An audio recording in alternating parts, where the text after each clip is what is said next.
Hey guys, it's Mrs. Dodd here from Blessing Elementary. I am hopping on here real quick to help our parents of virtual learners. If you're having trouble with submitting some of the assignments because you don't have a printer at home, I want to show you some alternatives that you can try instead of printing out the assignments. So stay tuned and let's see if some of this can help you out. So I want to show you an example from Mrs. Macias's math and science class. This assignment here is called the Scientist Tree Map.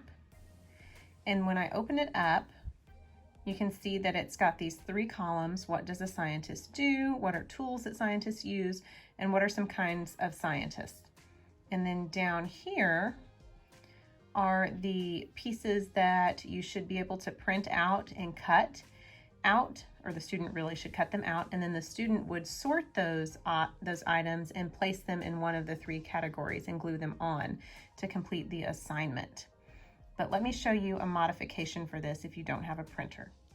For this assignment, I took the three questions that were at the top of the worksheet. What does a scientist do? What tools do they use? And what kinds of scientists are there?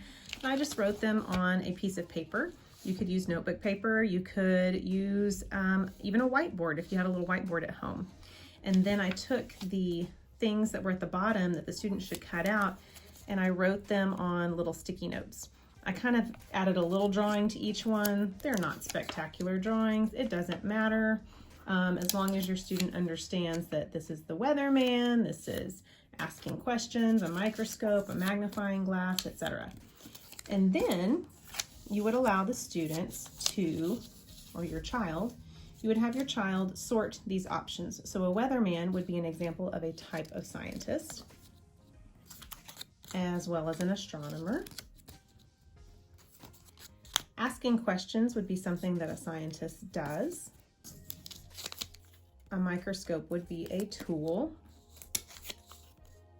Using the five senses would go under the what does a scientist do column. And finally, a magnifying glass is a tool. So there you have it. The student has now completed the assignment. And then as a parent, you would take a picture of the assignment, either using your phone or your computer or tablet. You'd have to save it to your desktop, and then we will upload it to the Google Classroom. Okay, so now I'm back here on the Classwork part of Google Classroom. You know, when you log into Google Classroom and you click on a class, you are automatically taken to the stream page. You really want to click on this button right here that says Classwork up at the top in the middle, and that's going to show all the assignments. So the one that we were just looking at was the Scientist Tree Map. You see where it says View Assignment? You should click on that. And then over here on the right is where you can add that picture that you took of the completed assignment. Now, I already added mine here, so here's the picture that I uploaded. But all you have to do is click Add or Create, and then search through your desktop or wherever you happen to have saved that assignment, that picture, and attach it, upload it here, just like an attachment to an email. And then when you're done, this is really important. You have to click on the Turn In button. Once you turn it in, it is submitted to the teacher. The teacher can view the assignment that the student has completed, and they can grade it at that point. Now it shows me as the student that it's turned in. I happened to turn in this one late because today is August 19th and it was due on the 18th. Whoopsies. If you've made a mistake, you uploaded the wrong thing, you want to make a change, whatever, you can also click on Unsubmit, and it opens it back up where now you can delete it by clicking on the X or adding something else here. Okay, we're now back at Mrs. Macias's homepage for her math and science. I'm going to look at a different type of assignment. This time I'm going to look at the 1.3 Model Count and Write 3 and 4 assignment, which was due today, August 19th.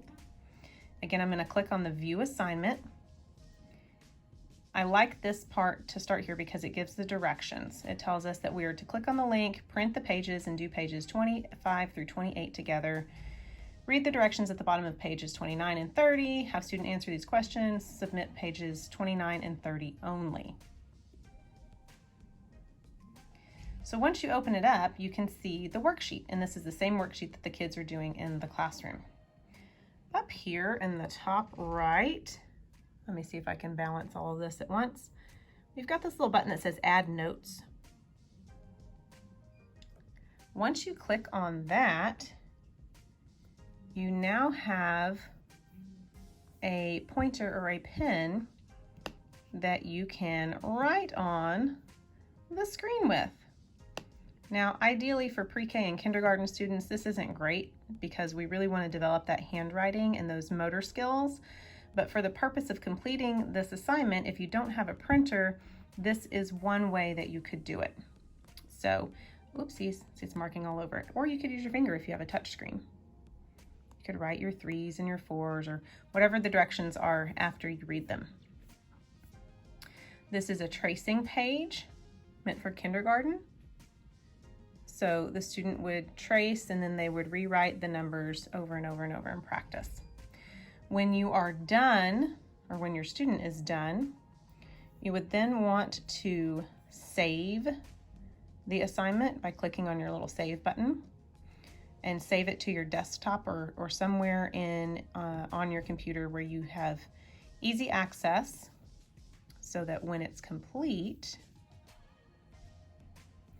you can then click on the Add or Create button, just like we did with the last one, upload the completed assignment, which mine is right here. Once that's uploaded and you're happy with it, you'll again click on the Turn In button. Once it's turned in, again, it is submitted to the teacher for grading and it is completed. Another option for that particular assignment would be for mom or dad or whoever's home working with our students to write the numbers out onto another piece of paper. And here I just took a marker and I drew 2 lines, and then I used a highlighter to write the number 3 several times. This gives our students, our younger students who need the tracing and motor coordination, the opportunity to trace the highlights and then continue practicing their number writing. You could take a picture of this assignment with your phone or with your computer, just like the previous assignments, and upload it for completion.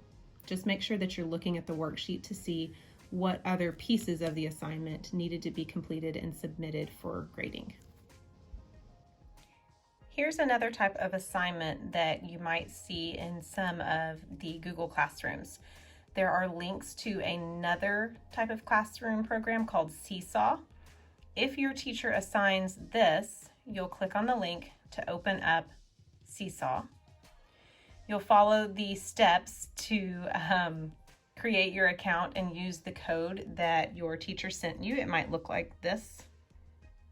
And then you'll complete the assignment. This particular assignment required me to take a picture of myself and then write on it something that scientists do. So I wrote the word research. And then once this type of assignment is completed, it's really important under Google Classroom that you go to View Assignment, and again, you want to submit it. This time, since I'm not uploading anything or adding anything and the work was completed in Seesaw, I just want to mark as done. Then on my end, it will tell me that that work has been completed and is submitted to the teacher to be graded.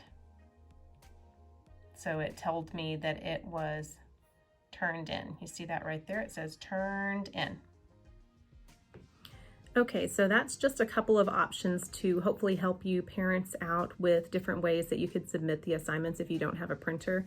There are some other options like adding text boxes to the assignments, or for our older students who might have writing assignments or longer responses that they're supposed to be writing out, they could even use a Google Doc and share or submit that to the teacher that way. So I hope this helps you out. and helps you get a little bit creative in how you are delivering the assignments to your children at home and getting their feedback back for the teachers so that they can grade them appropriately. Let us know how else we can help you guys. Bye.